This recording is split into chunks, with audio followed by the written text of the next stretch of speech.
what's happening. Got a little update here on my car. So, as you know, we went to Six Summer and things were going good until they weren't and got into the wall. So, we are in the middle of transitioning this car over to a different trim. We're going to do something a little different now. So, it's no longer going to be a street car. Got the transmission back from Rossler, slid that in, and we also on Friday, it's Sunday, so on Friday got the engine back from Par Racing Engines. Everything was good with it, and they went through it. I think all they had to change was some lash caps and a couple of the valve stem locks. I believe that was it. So they went through it, pulled it all down. Bearings all look good. Rods it's 2 lower runs to worry about right now. And pistons look good. So put it back together and we are going race car mode. So we're missing some stuff up here. So this car was 3,020 pounds with Josh in it, going into the water box, ready to race. And we are going to be racing PDRA Pro Street on this tire. So this is a 33-10-5 W slick. It's mandated by PDRA for that class. Class looks like a blast. PDRA is a really well-ran organization. It's always on time. It's got a great car count. There's a full series. We're probably going to chase this series next year. So we're on a man tire now. We're getting off of those Child's radials and we're going to a man tire. Can't even say it without laughing. It's all right. Anyway, RC Comp, new F5 wheel. So this is a new one-piece wheel from RC Comp. It's a 16-inch diameter, so here to here is 16, and it's 16 inches deep. So this is a new venture for us. It's gonna be completely different than what we're used to, but it's 33 inches tall, 10.5 wide.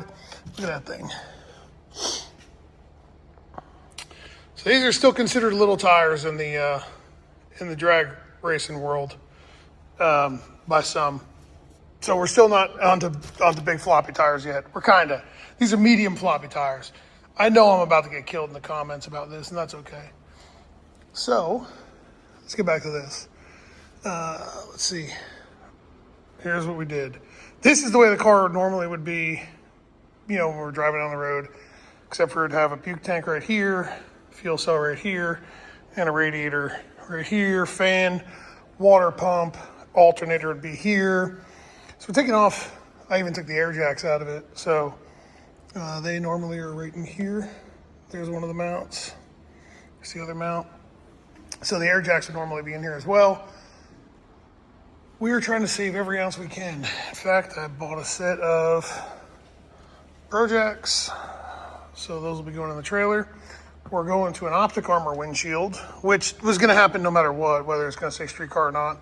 So that's a 1/4 inch thick polycarbonate Optic Armor windshield. If you guys didn't see it before, I'll show you now. So we broke a windshield at Byron Dragway, and the reason was rocks would come up off of the tire, hit the carbon, and the windshield, or the front clip, would sit right about here. Kind of like where I'm drawing that line at. It'd sit right about there. Well, what happened was a rock came up.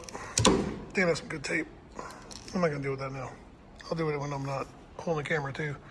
A rock came up and hit the corner of the tempered glass and then shot a crack all the way across the glass. So we've broken enough windshields, windows, body panels, types of stuff. We're gonna go to an Optic Armor windshield that won't break. So, well, hopefully it won't break. But In doing so, Matt at Performance Fab is gonna make some bolt-on, bolt-in, whatever you wanna call it, braces that go from here up to the top of the windshield, so that when the windshield is pressed on, it's 1/4 inch thick, so it's pretty thick stuff, but when the air is pressing on the window, it doesn't try to collapse the window in. So, because it's not as rigid as a piece of glass. So he's gonna have to put some braces in there. I've got a little list of stuff for Matt to do. We're going to him the end of the week, or middle of the week, something like that. You'll see tire change stuff in a minute. We just put new tires on. Let's see. Got rid of anything associated with pump gas. So I'm gonna obviously leave this because yes, we're still gonna do drag and drives with this car. This is gonna get dual purpose. This thing is gonna get dual purposed. This was the pump gas fuel pressure hoses off of it. All the hoses are out of the car for the pump gas system. All the hoses are out of it for the air jacks.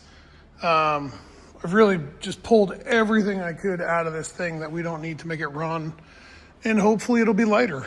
Well, I know it'll be lighter. Hopefully we can get down close to the minimum weight. So minimum weight for this class for our combo is 2,700 pounds. So in fact, even pulled out the other race tech seat.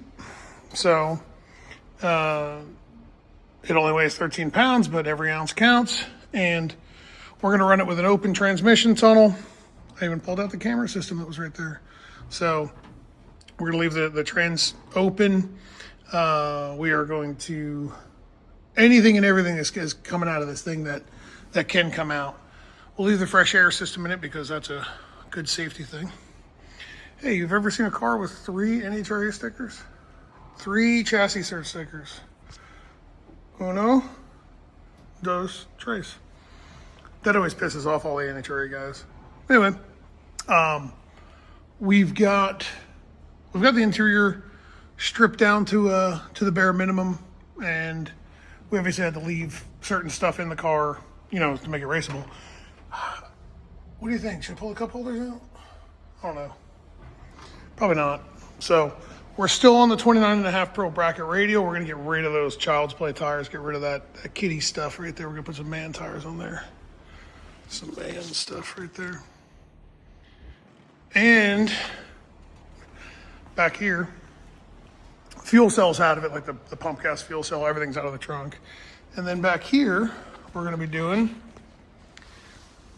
wheelie bars. Out. Let the ridicule begin. So yeah, there'll be wheelie bars on it. So that'll be different. We'll see. Oh, look what I spotted. That's gotta come out.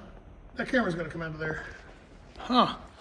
There's so much little stuff in this car that all adds up that just needs to get pulled out, and every ounce counts.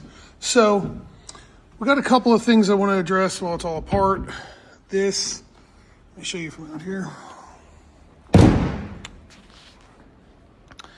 These brackets are from Hammer Concepts for the doors, and there's a piece of aluminum inside the door to brace that up. But look at, you can see the door moves a whole bunch. Yeah, it's easier to see here, but so I think we've got a solution. What it is I think the door's deflecting because it's just thin carbon. So we're gonna swap out these brackets for a new set, and we're gonna put a spine, if you will, on the flat piece of aluminum. So it's just like a 90 degree. So it's sitting in there flat like this. We're gonna put something that sticks off like this, maybe a 1/4 inch, just to strengthen up that aluminum, kind of box it so it can't deflect. This has been a pain in the ass, the doors. Doors have been an annoying thing. Here, you can look at it there. That's super annoying. And I don't know. That's the type of stuff that pisses me off. See, there it is. It's latched, it lines up, you have to pick up on it. So I'm also gonna do something about this. I just want a heavier spring on the door handle. But anyway, little minor stuff that bothers, when you're using it, like when you're driving the car or when you're, whatever, moving it around or putting it in the trailer is the little stuff that always bothers me. So anyway, we started at 3,020, and when this thing's all done, we're going to hopefully be somewhere in the 2,700s. Another big update that's coming is the Mark Williams modular rear end housing. So I decided to order up a Mark Williams modular rear end housing because the wheel and tire for the big tires, the 3310.5s, the medium tires, not the big tires, it has to sit in deeper because it's taller, so it'll run into this part of the bumper, same thing up front. So it has to sit in taller, and I like the way the car looks with the tire sitting here like this length. So we're gonna do a modular rear end where you can change the end bells and make that wheel and tire go in or out. And all I gotta do is change end bells and axles. You don't have to redo the entire rear end housing. So that should be here this week. Doug, if you're watching, light a fire under somebody's ass up there at Mark Williams. But other than that, I think we're gonna be good. So what do you think?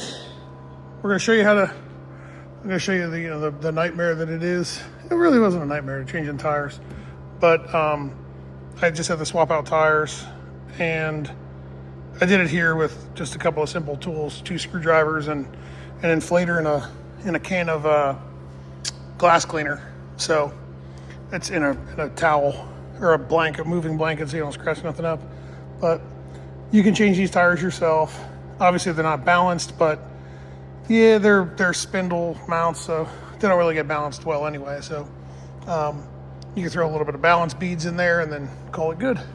But all right, so I figured I'd film this before I pull this wheel off. So this is the wheel, tire, brake, the whole 9 yards that we've been running. It's flat spot. It's destroyed from when I hit the wall and slid. So most of the time, when you set these wheels up and these set spindle mounts up, wheel bearings up, you have to like barely have them on.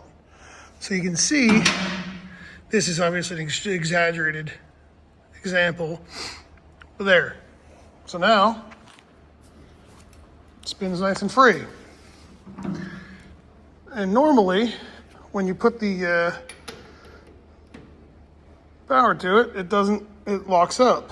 But notice, there we go.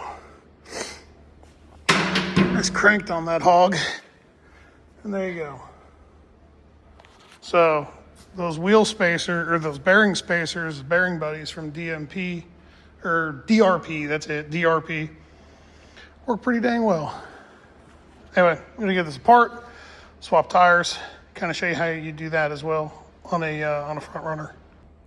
So apologies, but we can't put in the section of video of me mounting this tire because we'd probably get thrown off of YouTube because of all the cursing.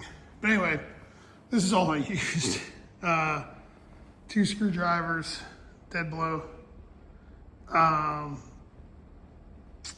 valve core tool, and this little like trim tool works pretty good.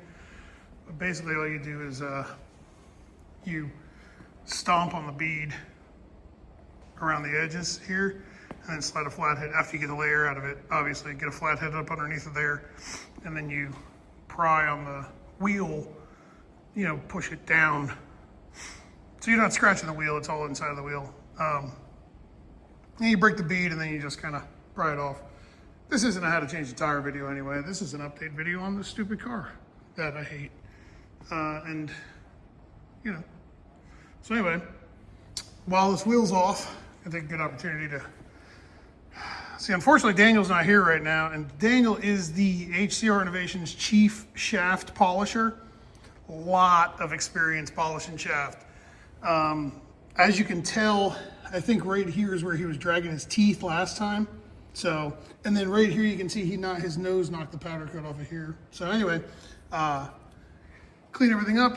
We'll slam this thing back together. Gotta do the other one still, but tire weight wise, I'm sure everybody's gonna ask. These are like, I think they're like 4 pounds lighter than this tire. So this thing weighs nothing. But This tire lasts a lot longer. This is the Mickey Thompson ET Street. That's what they call this. What do they call this? This is the ET Street front.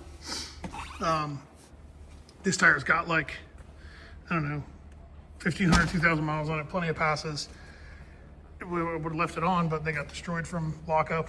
So one of the tires got locked up and slid and whatnot. So putting the ET fronts on because we are going PDRA racing.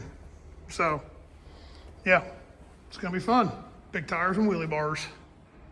All right, so just in case anybody thought I was lying, right? So we got the wheel back on. No special grease in this thing, right? So just a normal spin and listen close. That is at 50 foot-pounds. This grease is old. I didn't re-grease it. There you go. So those DRP bearing savers or bearing buddies or whatever they call them, pretty awesome. I've never been a fan of just kind of snugging this up and letting it run and then putting the castle nut on. Not a big fan of that. So to me, if I can torque these battle areas at 50 foot-pounds, I feel a little bit better about it. Let me know what y'all think. Ridicule, rip me apart, whatever you want.